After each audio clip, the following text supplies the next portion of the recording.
ফিলিস্তিন মুসলমানদের জন্য কতটা পবিত্র? আসসালামু আলাইকুম রহমতুল্লাহ।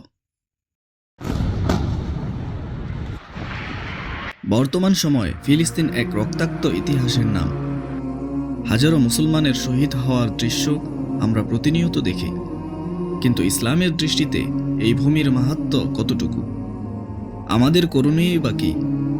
আজ আমরা আলোচনা করব ফিলিস্তিনের ঐতিহাসিক গুরুত্ব, ধর্মীয় মর্যাদা এবং মুসলমানদের দৃষ্টিভঙ্গি সম্পর্কে। ফিলিস্তিনের কেন্দ্রস্থলে অবস্থিত জেরুজালেম বা বাইতুল মুকাদ্দাস, এটি ইসলামের তৃতীয় পবিত্র স্থান।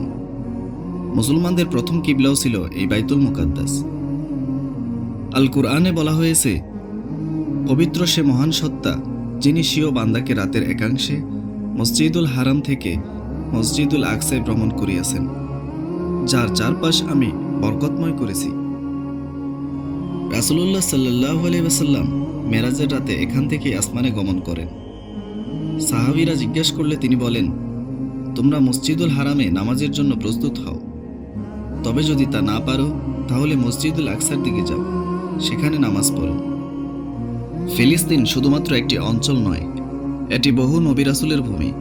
এখানে হযরত ইব্রাহিম আলাইহিসসালাম, লূত আলাইহিসসালাম, দাউদ আলাইহিসসালাম, সুলাইমান আলাইহিসসালাম ও ঈসা আলাইহিসসালামের মতো মহান নবীগণ অবস্থান করেছেন। হাদিসে এসেছে, একজন নবী ছিলেন যিনি যুদ্ধের জন্য বের হতেন এবং বাইতুল মুকাদ্দাসে তার সেনা নিয়ে যেতেন।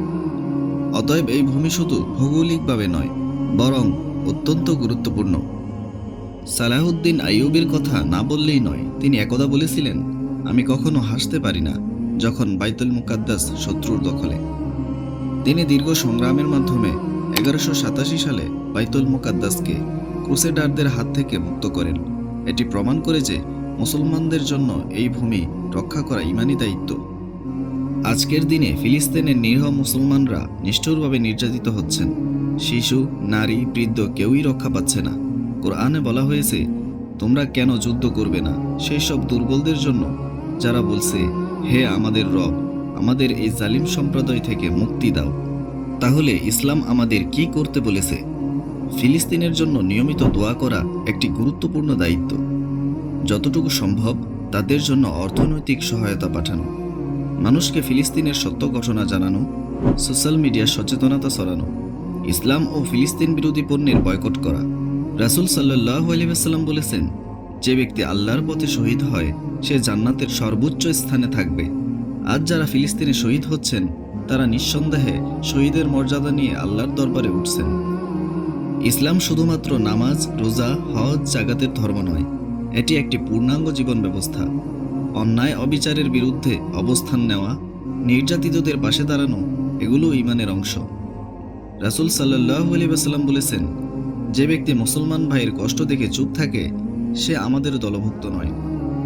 আমরা যদি ফিলিস্তিন ইস্যুতে চুপ থাকি, নীরব থাকি, তবে আমরা আমাদের ঈমানকে প্রশ্নবিদ্ধ করছি। প্রিয় দর্শক, ফিলিস্তিন শুধুমাত্র একটি দেশের নাম নয়, এটি মুসলিম উম্মার আত্মার অংশ। এই ভূমি নবী রাসূলদের স্মৃতিধন্য, ইসলামের প্রথম কিবলা এবং মুসলমানদের ঈমানি পরীক্ষার স্থান। আমাদের করণীয় হল দোয়া করা, সচেতনতা বৃদ্ধি, অর্থ সহযোগিতা, অন্যায়ের বিরুদ্ধে কথা বলা, নিজের জীবনেও ইসলামকে বাস্তবায়ন করা। আল্লাহ আমাদের সকলকে ফিলিস্তিনের নিপীড়িত মুসলিম ভাই বোনদের পাশে দাঁড়ানোর তৌফিক দান করুন। আমিন।